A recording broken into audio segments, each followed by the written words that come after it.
Okay, so I was reading this Unibus Pluram.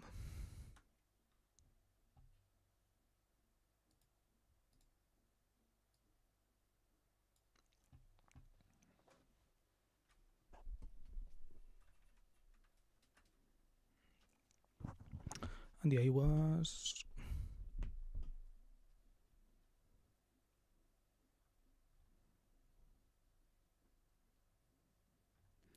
around here, I think.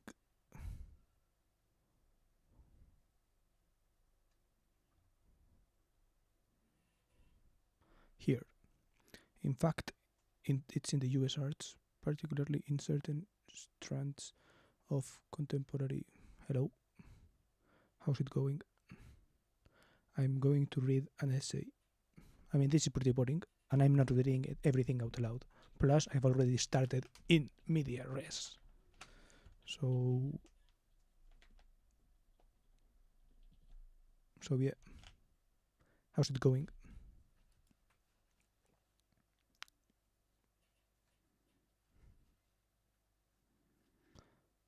Okay, I was around here. It's basically talking about television. Very good essay, to be honest. He talks about like the postmodernism of television. He is talking at the beginning of the 90s, but yeah, already, I guess, in the 80s and all this, television got so much more. Like it was the height, the top height probably of television, I guess. I don't know, maybe not. If you don't say anything, I will just keep reading, by the way. I don't have a lot to say. Actually, I do have something to say. I've been reading lately more than before, which is interesting. And I guess what it took for me to read, I have my Kindle open here, so I guess it's a good idea to show it. Well, not a good idea, but it's like handy to show it. I read this, To Own the Lips. I talked about it in yesterday's stream. If you're interested, it's at the beginning of yesterday's stream, if I recall correctly. Or if not, it's called something like I read a book and I talk about it or something like this. But I also read a lot of videos by this author, Tori Peters. She's like a trans author, and she talks about, well, she kind of makes books about transition. Well, not transition in general, but like about trans people and I guess the several stages or something like this. And I found it really interesting because it's, for example, this To Own the Lips was a story that was kind of, I guess you could say, basic fan fiction. Like if you read basic fan fiction, the vibe is similar, right? It's like a very simple storytelling and all this. But because of the theme of it, which is a guy who transitions into a woman to own the lips, basically, that is like the premise of the book. The premise is pretty funny and entertaining, right? But the content turns out to be, I guess, surprisingly personal or emotional in that sense, right? So it was a good read. It was an interesting read. I read it in like a single night. Well, night, yeah, from like in 5 hours or something like this. So yeah, it was interesting in that sense, right? But yeah, as I mentioned, the book, like the premise of the book, is kind of stupid. So it's like you can't expect a mega story out of it, and it delivered more than it should have. But even then, it was basically a pretty simple storyline where the characters are pretty simple characters in that sense, right? The only complex, like the most complex character is obviously the protagonist because it's like the one who changes the most, obviously.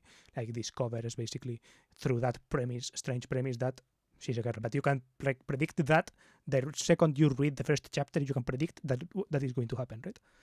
And then there are some side characters who change a little bit, and who do go through a little bit of trouble, you could say, but who are not that complex, except maybe a couple ones, right? But yeah, it's a decent book. But conversely, I read like some novellas, not this book. I haven't read this book fully. But I read some like previous books and I read some articles that Torrey Peters made, and those were like super contrasty to this kind of narrative, right? This kind of narrative was, you could say, fan fiction almost, right? Versus this one. These books are like, they feel so much more real. It's like you read the books and you're like, holy shit, this is good shit. And I read like novellas. She called them novellas. They're called like The Masker. Like, let's say Torrey Peters this. Yeah, these books, The Masker and Infect Your Friends and Loved Ones. I read both of those. They are short books. They are like 50 pages, 60 pages long, I don't know. And I read both of them last night, and I read a couple of articles and interviews of her, and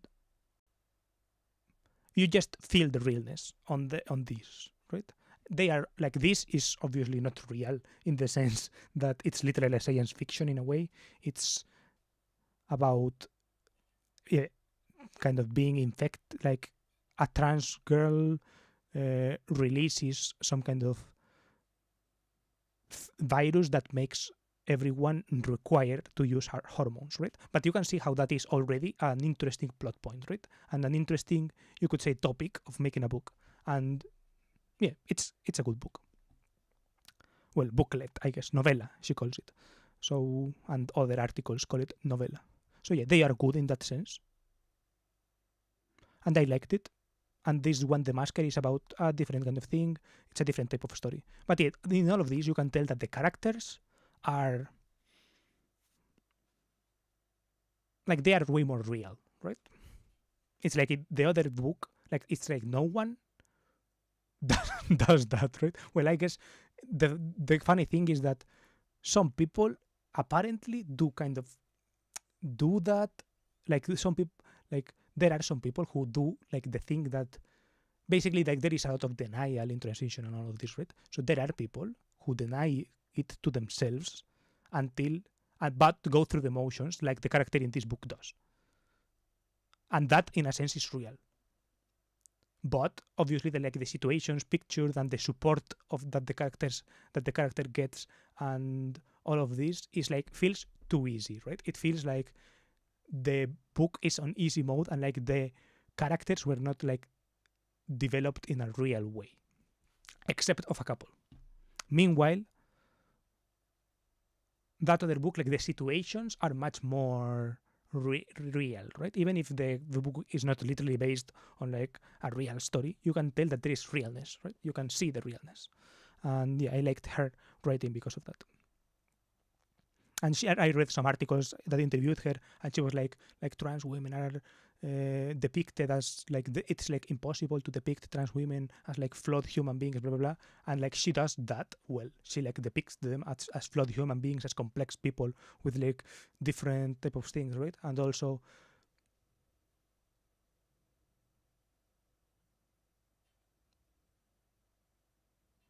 yeah, I don't know. Basically, that was something that I thought interesting. And yeah, she mentions, Torrey Peters in an interview mentions this book, Nevada, as a book that inspired her to write her book, the transition and her own stuff. So I thought that was interesting.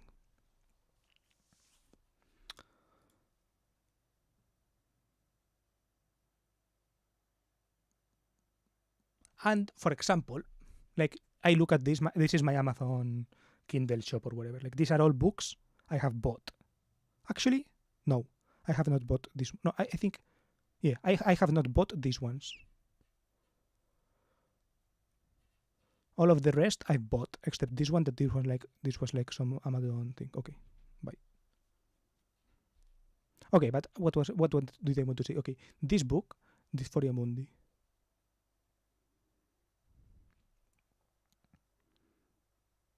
Like, there is a lot of contrast between this book, these two books,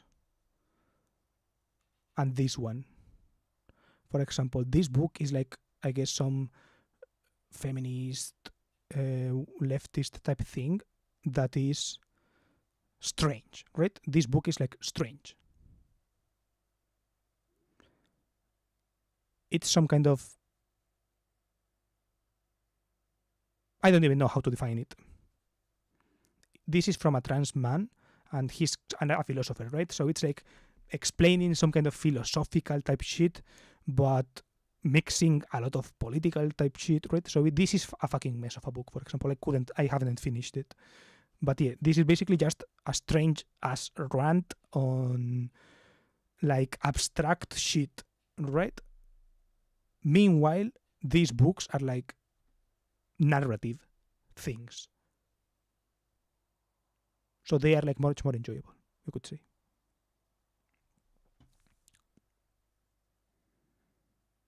It's like they talk about the same topic, you could say, the same difficulties, you could say, that this book is like supposed to talk, I guess, but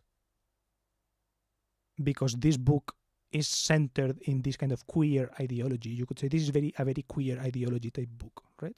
So this is a very, I guess, ideological book, aka erasing gender, but how to work, I don't know, a strange type book, right?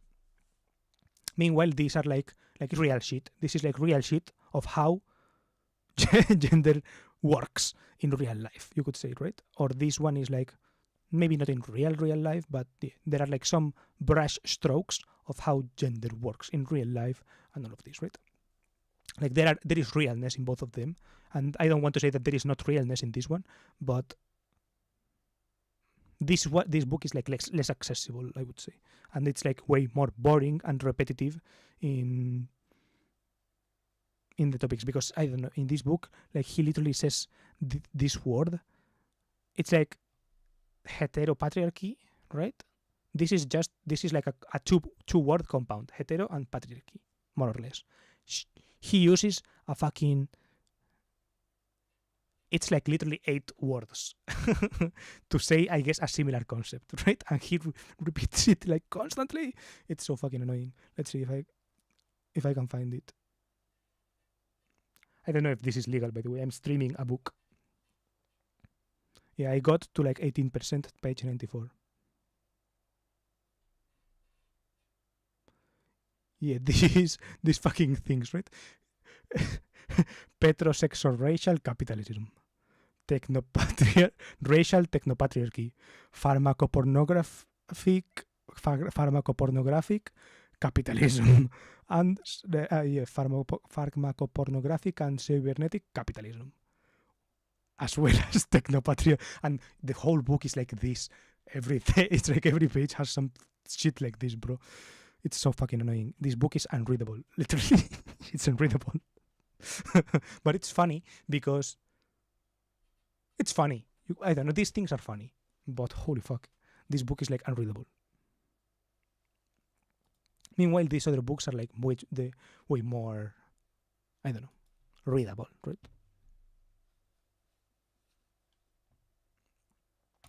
And I read. Why am I reading this DFW? David Foster Wallace. David Foster Wallace is this Foster Wallace. How Tracy Austin broke my heart. Exactly. I read this essay a while ago. I found it on Twitter. Someone was discussing something on Twitter, I guess, and someone mentioned this David Foster Wallace essay. I guess regarding the Olympics or something like this, because it's sports season, right?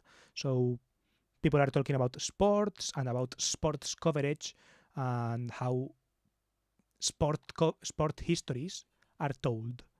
And David Foster Wallace has this good essay called How Tracy Austin Broke My Heart. Tracy Austin was like a very young tennis player who was very successful very quickly, right? And he talked about how she was portrayed in media, how she released her own book, and how that book was really bad. And David Foster Wallace has this good essay about it. And it's kind of still relevant in that sense, right? And someone later mentioned this essay called, what the title says, Unibus Pluram, television and news fiction, which is about, I guess it's like a similar essay critiquing or talking about television, right? It's not critiquing as in saying television is bad or something like this, right? He's saying how, like, television, he perceives television, right? How he sees television, how he sees society regarding television, how she sees the relationships within television to all of this, right? And I was reading it because it feels kind of still relevant, because I feel like, for example, this YouTube video type thing, right? This is essentially television, right? But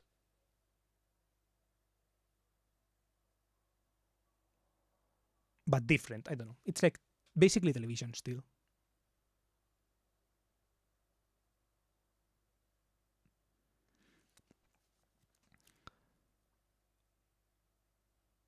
And I feel like a lot of parallels from the way this works, like the television works, to like social media in this sense, right?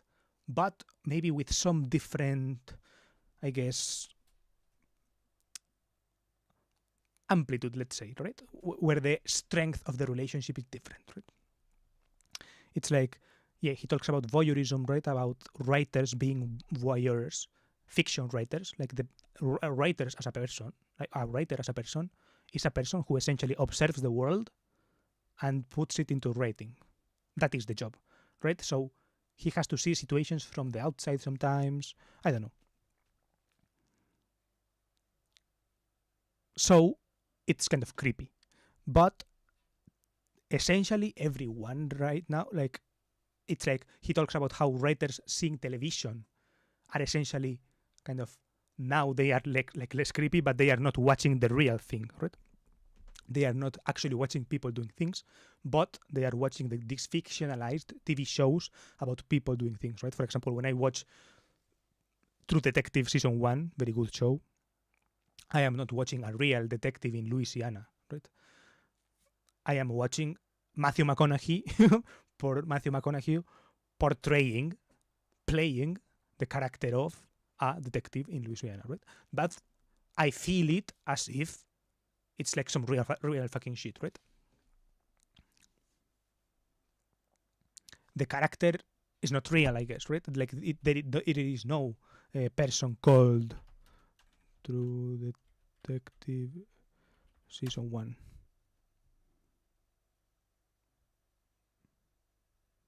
There is no detective called Rustin Cole in real life. There is no Martin Hart in real life. But these characters are real, right?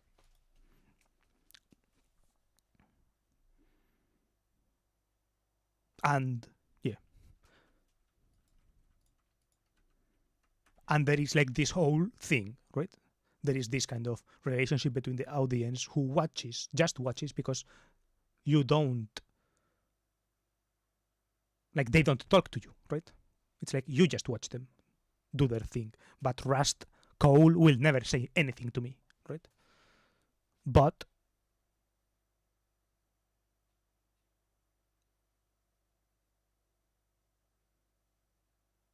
Matthew McConaughey, for example, is a different person than Rust Cole, but he is, I guess, the one who got fame, got glory, etc., for doing the job of portraying Rust Cole, right? So it's like there is like this triangle relationship, right? It's like on the one hand the person, right? You could see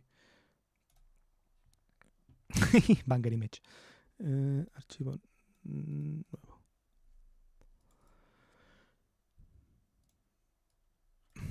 Let's see.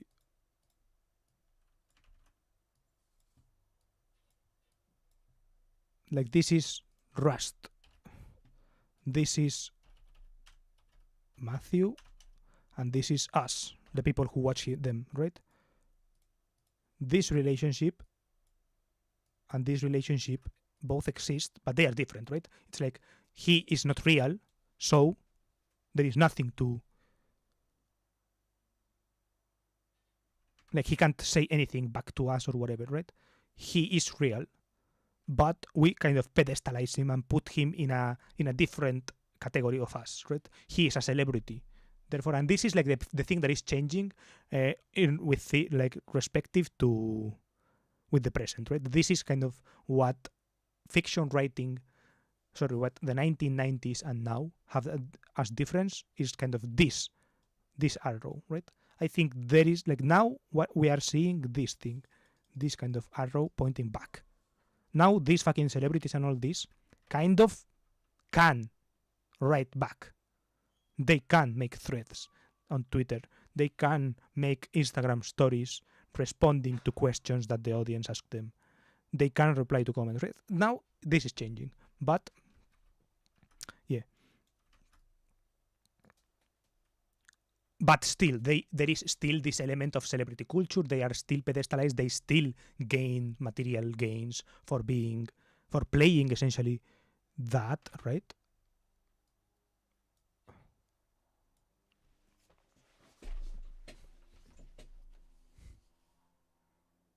And yeah, that was interesting. I thought it was cool, like this essay.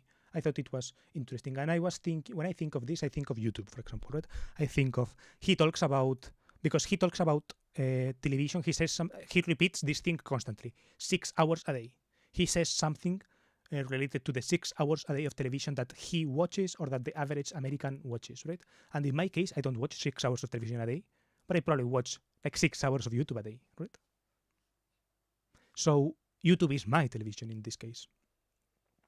For example, when I watch Rust Cole, when I was watching True Detective, I did watch probably 6 hours of television a day because I tend to binge watch the shows, right? So in that case, I guess I did, but the rest of the time I binge watch YouTube. So yeah, I was thinking of that, right? And in this sense, it's like on YouTube, suddenly there is like this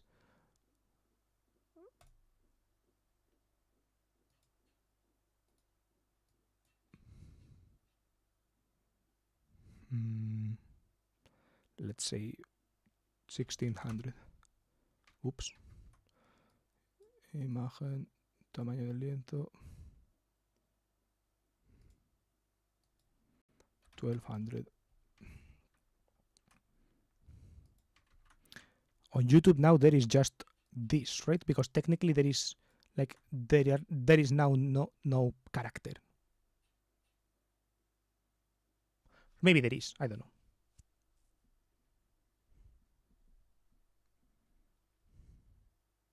Maybe it could still be called a character.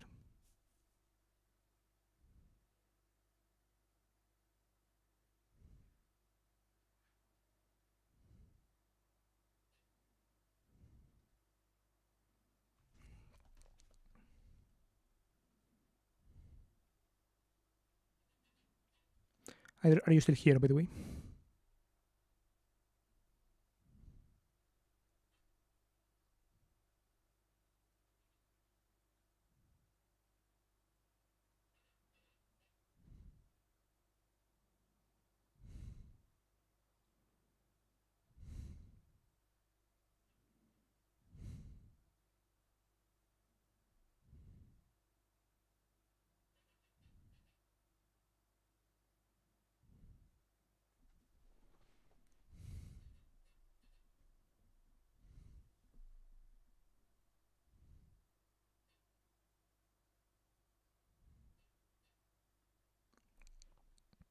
Okay, I will take advantage of the fact that you left me, but I respect it. I thank you for spending 9 minutes with me. Honestly, 9 minutes is like watching a video of mine, a 9-minute long video. So 9 minutes is not bad.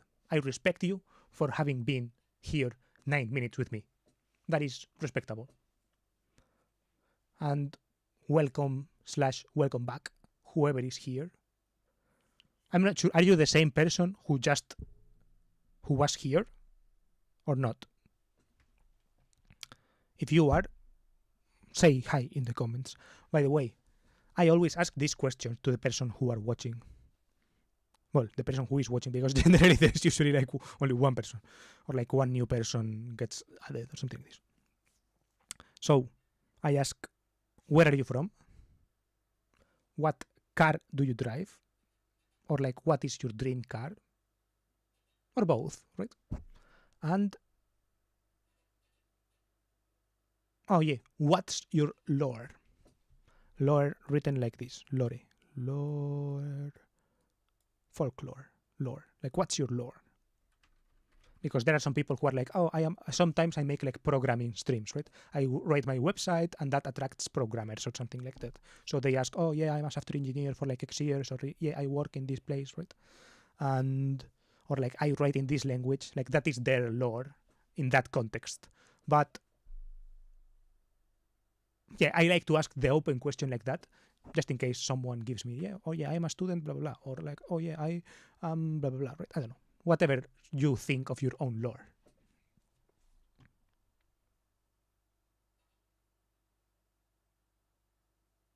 And yeah, because, okay, I will explain. This, you see this is the viewership graph, right? I have it on another monitor. So I kind of have my eye on it, more or less, constantly. I think the algorithm does wonders. Dude, being here, Lamau. Let's see. Actividad del canal.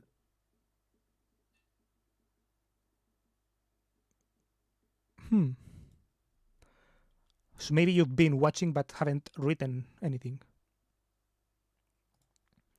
Because I can see like the chat or whatever. Where are you from? Zirak Nazir. Is it pronounced like that? Zirak. Nazir. Is that sound like that? So yeah, basically what I was saying is that this is the viewership graph, right? Oh, been here before, so you mean this one, right? You were this person. Okay, yeah. So before I was like, when I was talking, if it's the same person, when I was talking about all this, right? I don't have a lore, man. I'm pretty boring, not gonna lie. Where are you from, first of all? Let's see if I can guess before you write it. Nizar, sorry, Zirak Nazir. I see someone on LinkedIn with that name. New York.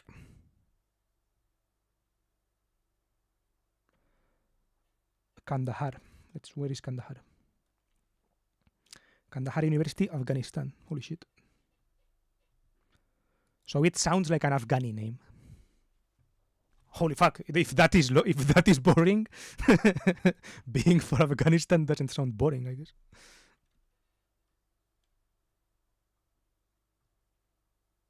There has certainly been shit has happened in that place for the last, I guess, 20 years. So if you're like 20 years old, you have been close to shit happening, I guess, right?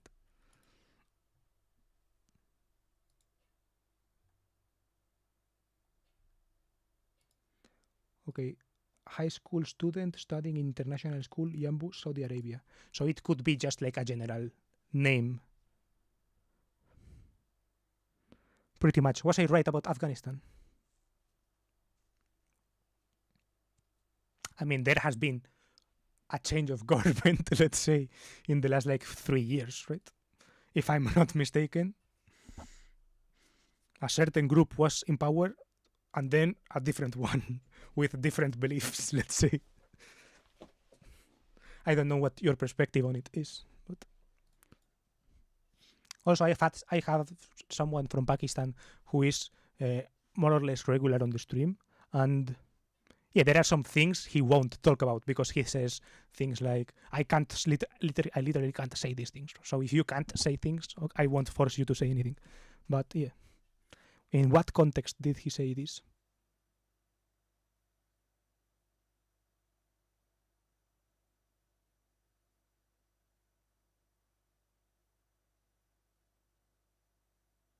I don't know. Pakistan has like a strange situation with like, is it with, I don't know, is it the Kashmir? But I think we were not talking about the Kashmir or something like this. Oh yeah, there is like this fucking, how's it called? There are like some like small minority Islamic groups or something like this in Pakistan that are kind of considered terrorists by the states. I don't know. It's I forgot. But essentially, it's like he was like, if I say something about this, I will go to prison or something. And I was like, oh, holy fuck. It's Iranian, but you were close with the New York guess. Oh, okay. So I guess I clicked on some random ass person that is called that has your same name, but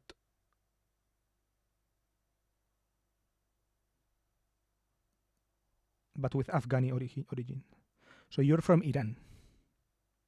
Well, maybe you are not, or you don't consider yourself Iran. Is it Irani in English? Irani. New York. So I guess if you're from New York, you don't have a car, right? If you are like in New York City. Or if you say you are close, maybe you're East Coast, but you're not New York, or what? Let's see. Maps. Or maybe you live like in like Brooklyn, and you don't count it as New York City, or what? Thankfully, I don't live there, so I'm good. Are you talking about Iran, or like, or like New York? Because New York, maybe it's like bad for different reasons.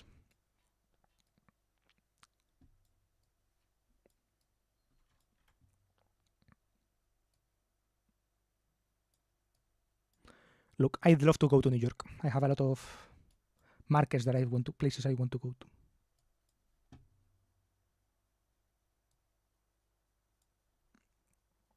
Maybe you're from here, right?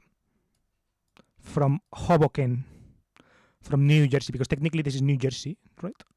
But it's basically New York. It's like Hoboken rent is like also $5,000 per month or something like this.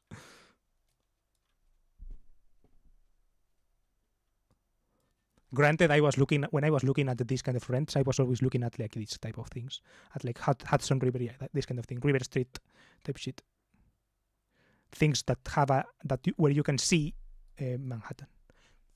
Because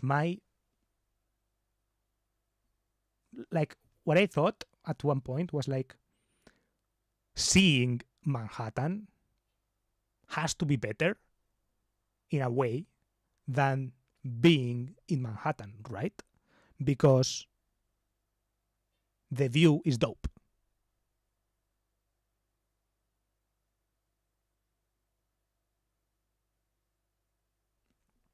Haha, now I think you clicked the right page. That's definitely me, but I didn't know that page existed. I'm Pakistani, but Jirak is Iranian. Oh, you're Pakistani as well.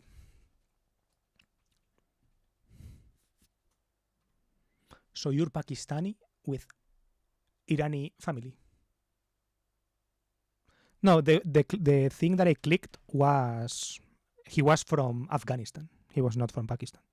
This I googled this, and I clicked on this person, and I think this is the same guy, right?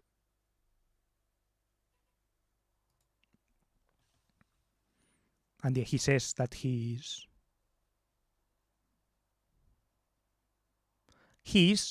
the reverse. He is Nazir Jirak.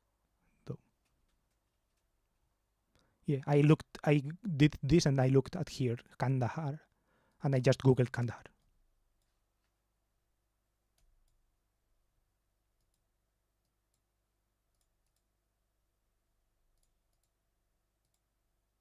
Oops.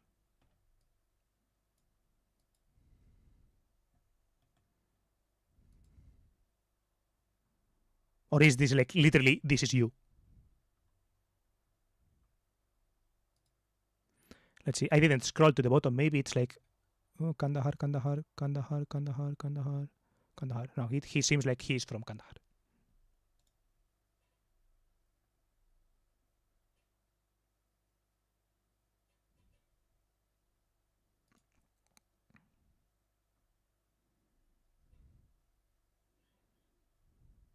Pashto. That is, I guess,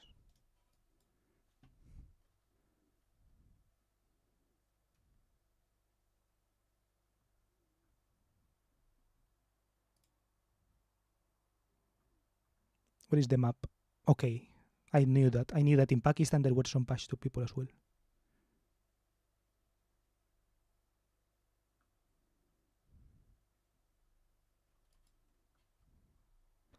Nadir Khan. No, that's not me. Same name, maybe. Yeah. The other thing that I saw was this. Here. Saudi Arabia.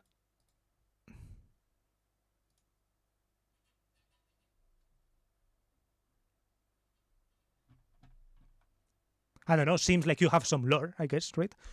You have an Iranian name, you are from Pakistan, but you're in New York, right? Well, you're Pakistani. I don't know what you mean by being Pakistani, I guess. I don't know if you're like born in, raised in, but, or if you are like Pakistani origin, but born and raised in New York, or what, right? I don't know what you mean by that. Manhattan suffers a lot from Paris syndrome for sure. Yeah, I think I wouldn't actually like Manhattan. I mean, I'm not sure if I would like Pakistan also. It depends on the area, I guess. I think the weather in Pakistan in general, it's like both north, Lahore, for example. I have a viewer from Lahore. It's fucking 33 degrees, raining. Bro, this is insane. 84% humidity. I think I would die in here. And the south isn't much better, right? What's a city in the south of Pakistan? South Pakistan. Ahmedabad, that's India, I guess. Balochistan. Islamabad, that's in the north, I think, right? Karachi, that's the biggest one. Karachi has to be insane. Karachi weather.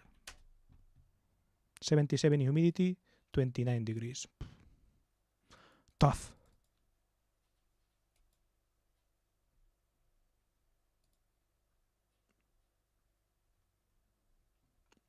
New York weather is more tolerable for me, I think. Although maybe it is too humid as well. New York weather. No.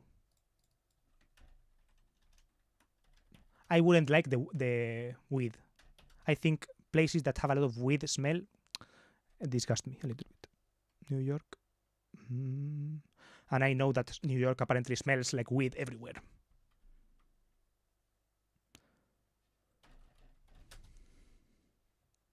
I moved to the States at... Does it say your age? At a young age. Oh, okay. Deja de fijar mensaje. Manhattan suffers a lot. You're making me sound more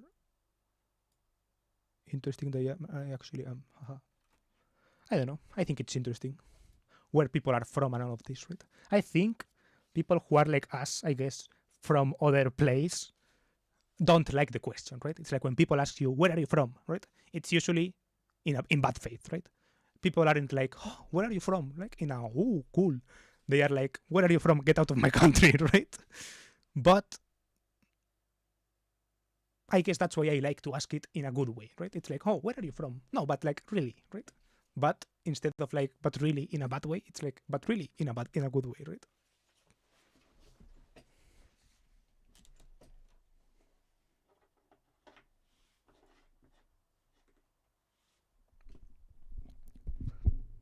I'm from Spain, by the way, but my mom is Japanese. So people always called me like Chinese or something like this, right? I moved to the States at a young age. What age? Like, do you remember Pakistan or not even that? Do you go back often, like every summer or something? Well, maybe in summer is not the best time. Let's see. Where in Pakistan are you from, by the way? I guess if you have the Pashto name, well, the name you said it was Iranian, but the other guy who is like from Afghanistan or whatever has the same name, so I'm assuming Pashto is related to like Iran in some way, right? Pashto, let's say. Oh yeah, it's an Iranian tongue.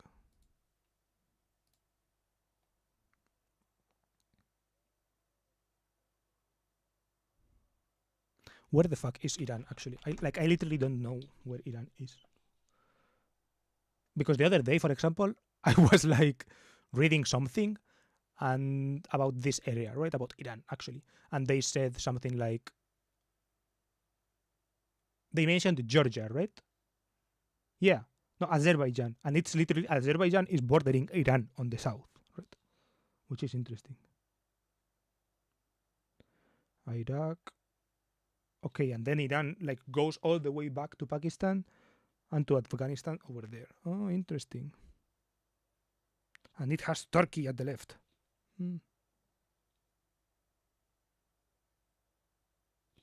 Crazy. No, I've never been. I think people expect me to have more common Muslim names, I guess. Zirak throws them off, I guess. They're mostly like Zirak is a name.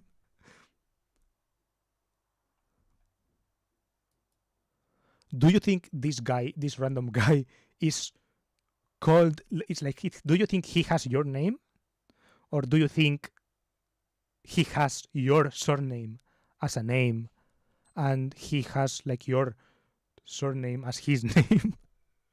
What do you think is going on here? Because it's funny that he's called like the opposite. And I've never been. We migrated when I was 2. That's interesting. Do you speak the language? What language is it? Like Pashto language? Or just English? I mean, this shit looks hard. I'm not gonna lie.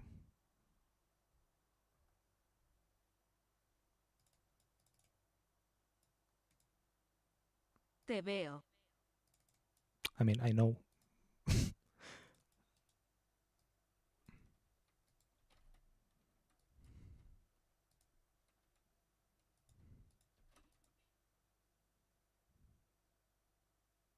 Bro, I can't listen.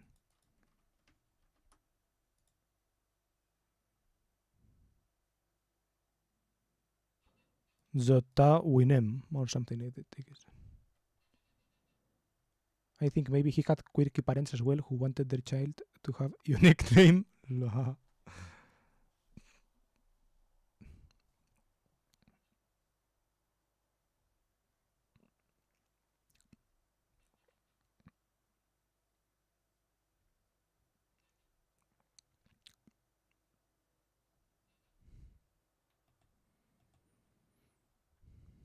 Are your parents from here? From somewhere in here? Let's see. Let's figure out if there are like any big cities over there.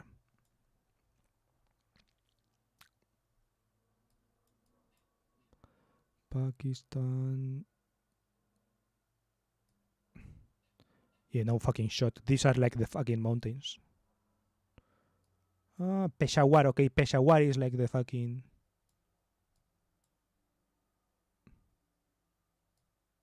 Okay, there is like this border, this strange border. So I guess Islamabad is actually close to Pashto territory. Is this like this circle Peshawar, maybe? Oops. It's Urdu, but no. It's a pretty beautiful, especially in poetry. Would love to learn someday. Yeah, I don't know Japanese either. I know a little bit. Skoshi dake. So it's Urdu. I guess Urdu is like the regular language of Pakistan, right? So your parents just didn't, like they aren't from there or whatever. They just liked the Pashto name, I guess, right?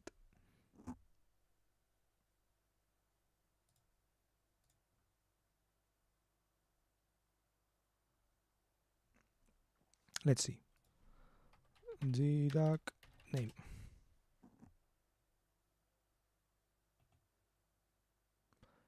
Persian of Iranian origin and means intelligent. Zirak is a Muslim girl name.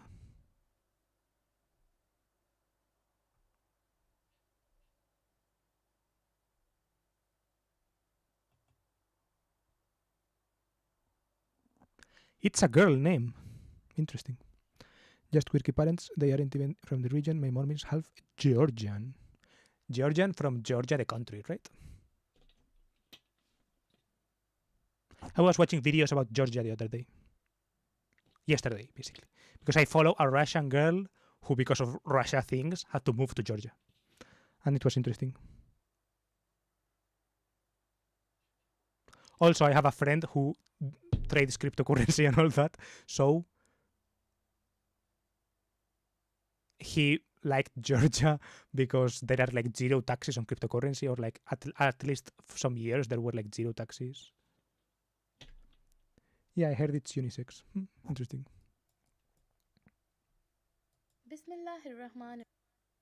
Oops.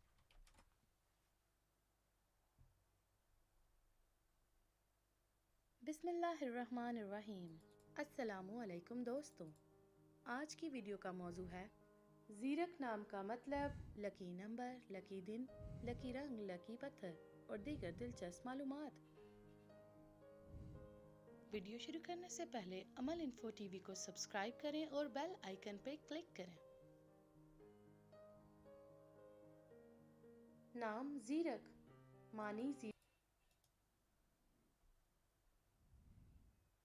जानना, jeans लड़की, जुबान अरबी। Sounds like some Star Wars shit. I'm not gonna lie.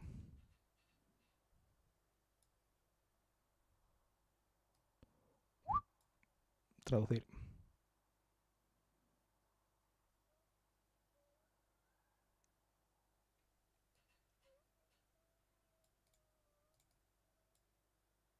Conociendo al desvalido. Oh, okay. When I translate it on Google Translate, it literally says intelligent. So it literally translates to intelligent.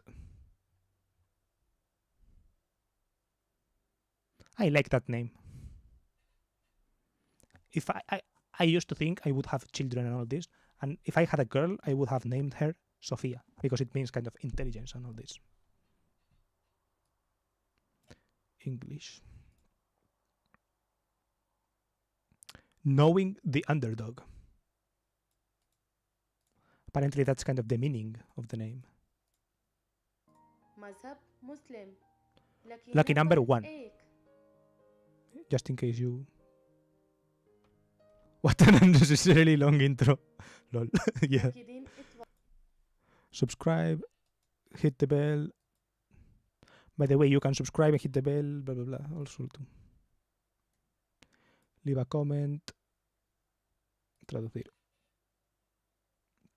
Your lucky day is Sunday and...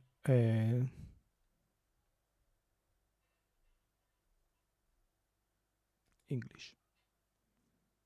Lucky color, red, rusty, light green. Your lucky stone is topaz. And your lucky metal is Tanya. What the hell is Tanya?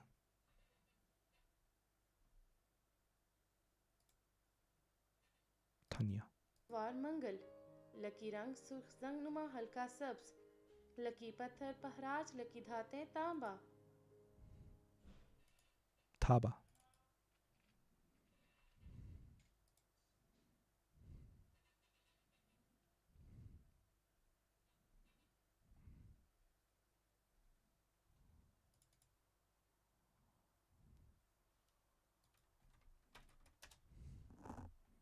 It looks like just like the name Tanya.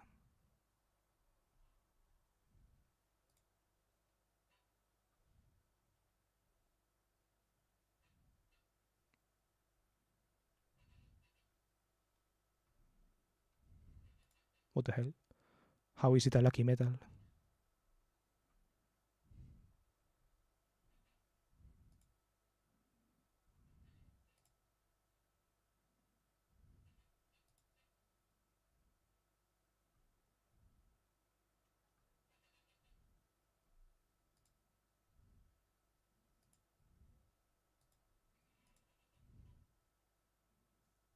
No idea. Haha, I did that when you popped out in my recommended a week ago. Nice. What video did you watch?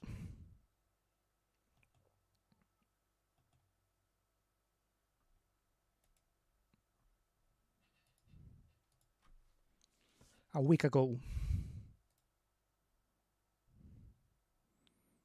6 days ago, this one. 7 days ago, this one. 9 days ago with my birthday, this one.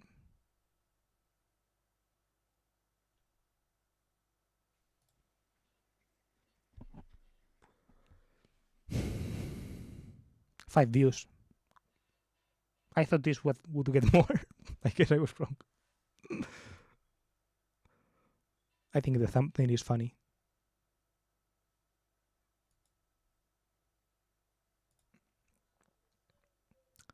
Let's see how many likes.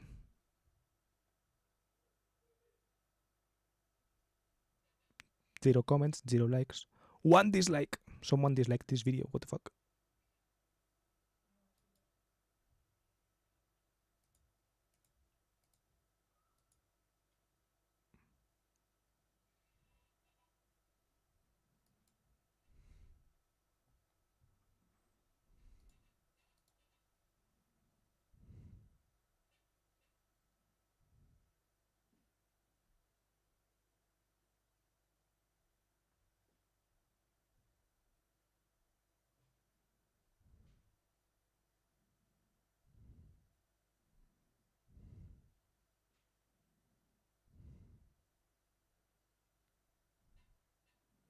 It was titled, "My problem is that I trusted the algorithm." Oh. This one, yeah. This one has a mixed ratio, 66% likes, aka 2 likes.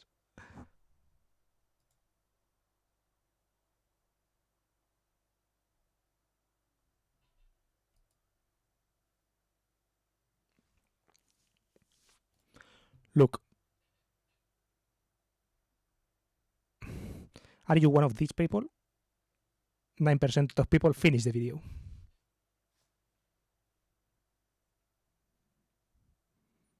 Most people don't. So of 80 people who watch the video, only 8 finished. Which is still nice, I guess.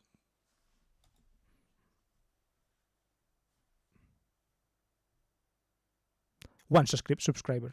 Maybe it's you. I thought that when people subscribed, I would get like a notification here, but apparently not.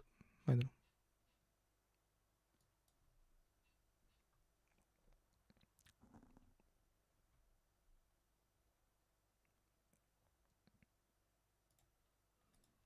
Anyway.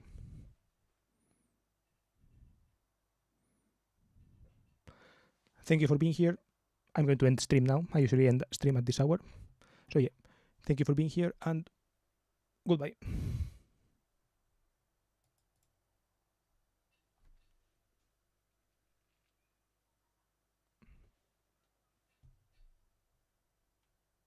I stream more or less until this hour and from like when the hour when I started. This YouTube stuff is really just based on luck, huh? Either the bite takes off or it doesn't. Yeah, it mostly doesn't take off, and then I guess sometimes it does take off a little bit. And then the smart people do more of what the video that kind of smallly took off did, and I didn't. I just kept doing whatever the fuck I wanted. So yeah.